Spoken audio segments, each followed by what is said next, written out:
kita masih membahas tentang hukum kedua Kirchhoff, dua loop.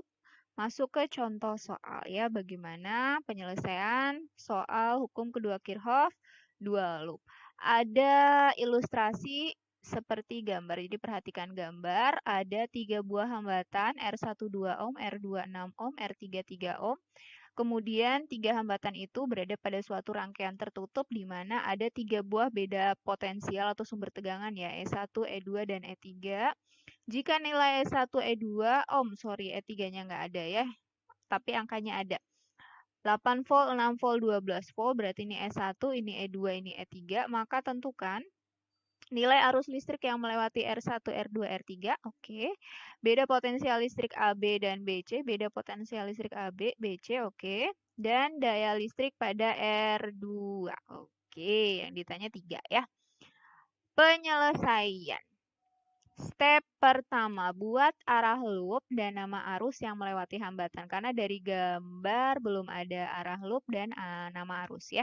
Jadi step pertama adalah menentukan loop, arah loop, dan nama arusnya. Oke, arah loopnya saya buat loop pertama bagian kiri, loop kedua bagian kanan, loop 1 searah jarum jam, loop 2 berlawanan arah jarum jam. Oke, buat arah loopnya. Kalau misalnya kalian mau beda juga nggak apa-apa, tapi lebih enak begini ya.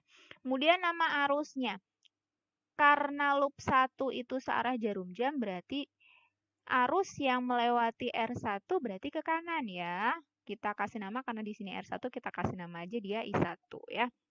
Kemudian R2 karena dia berlawanan arah maka yang melewati R2 berarti ke kiri. Karena di sini R2 kita kasih nama aja I2 ya. Boleh gitu. I1 ke kanan, I2 ke kiri ketemu di titik B.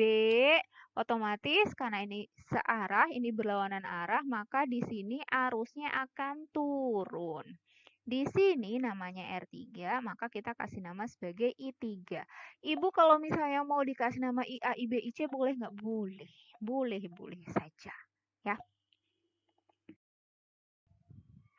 Step selanjutnya setelah membuat arah loop dan nama arus, yaitu membuat persamaan hukum kedua Kirchhoff masing-masing loop. Kita comot-comot loopnya ya. Kita ambil loop 1 dulu. Di loop 1, kemudian kita pakai hukum kedua Kirchhoff. Perhatikan, persamaan untuk loop 1. Hukum kedua Kirchhoff-nya sigma V sama dengan 0. Sigma V-nya itu tersusun dari E1, E2, R1, R3. Ya. E1, oke, ini arusnya kan searah, berarti arusnya itu masuk duluan kan, di garis kecil berarti dia minus. Sedangkan di E2, arusnya itu masuk ke garis besar jadi positif, berarti di sini min E1 ditambah E2. Sedangkan IR-nya, oke, R1 ini dilewati oleh arus I1, berarti V yang dihasilkan dari R1 adalah I1 kali R1 ya. Sedangkan V yang dihasilkan oleh R3 dilalui oleh I3, maka V dari R3 adalah I3 dikali R3. Udah habis, nggak ada lagi kan V yang dicari, berarti udah sama dengan 0. Tinggal dimasukin, E1 tadi 8, E2 tadi 6, berarti min 8 tambah 6. I1 belum ada, R1 itu 2. R3-nya itu 3, berarti 2I1 ditambah 3I3 sama dengan 0. Oke, ini min 2 benar ya. Ditambah 2I1 tambah 3I3 sama dengan 0. Akhirnya dapat persamaan loop pertama 2I1 ditambah 3I3 sama dengan 2. Sekarang kita comot lagi gambar yang loop 2. Di sini ada E2, ada E3, kemudian ada V yang dihasilkan dari R2, ada V yang dihasilkan dari R3. Bagaimanakah persamaan loop 2? Sama ya, sigma V sama dengan 0. Ini berarti masuk garis kecil min E3 plus E2. Ini R2 dilalui oleh I2, makanya VR2 diperoleh dengan cara I2 kali R2. VR3 diperoleh dari R3 kali I3. Sama dengan 0. Udah masukin E3-nya 12 berarti min 12 tambah 6. R2-nya 6 berarti 6I2 berarti ditambah 3I3. Hasilnya adalah 6I2 ditambah 3I3 sama dengan 6. Itu baru persamaan masing-masing loopnya. Oke? Bisa dipahami? Masih gampang nih.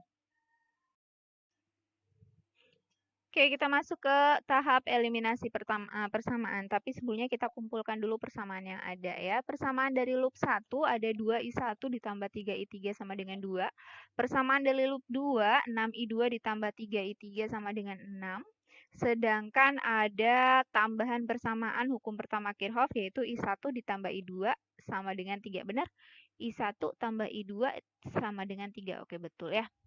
Oke, apakah persamaan 1 dan 2 bisa dieliminasi? Bisa-bisa aja sih, cuma kan tetap menghasilkan nanti 2I1 dikurang 6I2, belum bisa juga diselesaikan. Sebenarnya kalau misalnya dari tahap ini, kalau misalnya mau cari I, itu tinggal pandai-pandainya kalian. Mau pakai cara yang gimana gitu, pandai-pandainya kalian ya. Tapi saya kasih stepnya ya, versi saya. Oke, yang pertama adalah ubah persamaan 3 dulu. Menjadi bentuknya, ini kan I1 tambah I2 sama dengan I3, bentuknya menjadi I1 sama dengan I3 min I2, I3 min I2. Ah, ini persamaan ini berubah menjadi persamaan 4. Oke, habis itu substitusi persamaan 4 ke persamaan 1. Persamaan 1 ada 2I1 ditambah 3I3 sama dengan 2. I1-nya masukkan persamaan 4, berarti 2. I1-nya ganti I3 min I2 ditambah 3I3 sama dengan 2. Hasilnya adalah min 2I2 ditambah 5I3. Ini nggak ada masalah kan bagian sini. Persamaan ini saya namakan sebagai persamaan 5. Setelah ada persamaan 1, 2, 3, 4, 5, akhirnya kita baru masuk ke tahap eliminasi. Dari persamaan 2 dan persamaan 5. Karena persamaan 2 belum dipakai ya. Persamaan 2 dan 5 kita gabung eliminasi. 6I2 ditambah 3I3 ketemu dengan min 2I2 ditambah 5I3 sama dengan 2. Ini belum bisa ada yang dicoret, maka kita samakan. Yang atas kali 1, yang bawah kali 3, akhirnya dapat 6I2 ditambah 3I3 sama dengan 6. Yang bawah min 6I2 ditambah 15I3 sama dengan 6. Ini bisa dicoret ya, bukan dikurang tapi dijumlah. Kalau dikurang sama nanti menghasilkan 12, berarti harus dijumlah. 0 hasilnya adalah 18, I3 sama dengan 12, sehingga I3 itu sama dengan 2/3 ampere. Ini tinggal eliminasi biasa gitu kan. Udah ketemu I3-nya, berarti kita sekarang cari I1 dan I2. Kalian boleh masukkan ke persamaan 1 ataupun persamaan 2 ya untuk mencari kuat arus yang lain ya. Kalau Ibu masukin ke persamaan 1. Berarti 2I1 tambah 3I3 sama dengan 2. Ganti I3 menjadi 2/3, akhirnya dapat 2I1. Ini I1 harusnya ya, itu 0. Nggak apa-apa gitu, hasilnya 0 nggak apa-apa. Kalau sudah ketemu I1 dan I3 kan tinggal cari I2 ya. Boleh langsung pakai persamaan yang ketiga atau pakai persamaan 2 juga boleh. Kalau pakai persamaan yang ketiga lebih enak ya. I1 ditambah I2 sama dengan I3, I1-nya 0 ya otomatis I2 sama dengan I3. I3-nya 2/3 berarti I2-nya juga sama 2/3 ampere. Biasanya memang ketika kita membuat penyelesaian, hasil yang ketemu dulu adalah arus ya. Arus semuanya ketemu dulu, I1, I2, I3 ataupun berapa I-nya ketemu dulu. Baru kita mengerjakan besaran-besaran yang lain yang ditanyakan. Oke, untuk pertanyaan selanjutnya adalah beda potensial AB dan BC. VAB dan VBC. Sedangkan I1, I2, dan I3 sudah diketahui ya sebelumnya ya. VAB. VAB itu adalah tegangan yang isinya hanya R1 saja. Berarti VAB itu diisi oleh R1 ketemu I1 atau I1 R1. I1-nya berapa tadi? 0. R1-nya 2. 2 kali 0, 0 volt. VAB berarti 0. Sekarang VBC. BC. Di BC ini ada siapa? Ada R3, ada E2. Berarti VBC itu diisi oleh V akibat R3 dan E2. Operasinya betul nggak positif? Tengok arah arusnya. Arah arusnya ini arus masuk pada garis yang panjang berarti positif, benar ya?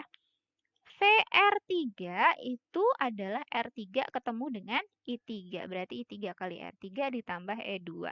I3 berapa? 2/3. R3 berapa? 3. Oke, E2 berapa? 6. Tadi ya diingat-ingat ya. Berarti 2 ditambah 6, 8 volt. Lanjut ke daya listrik yang ada pada R2. Daya listrik. Daya listrik secara umum itu rumusnya V kali I ya. V karena dia di R2 berarti V di R2 dikali I2.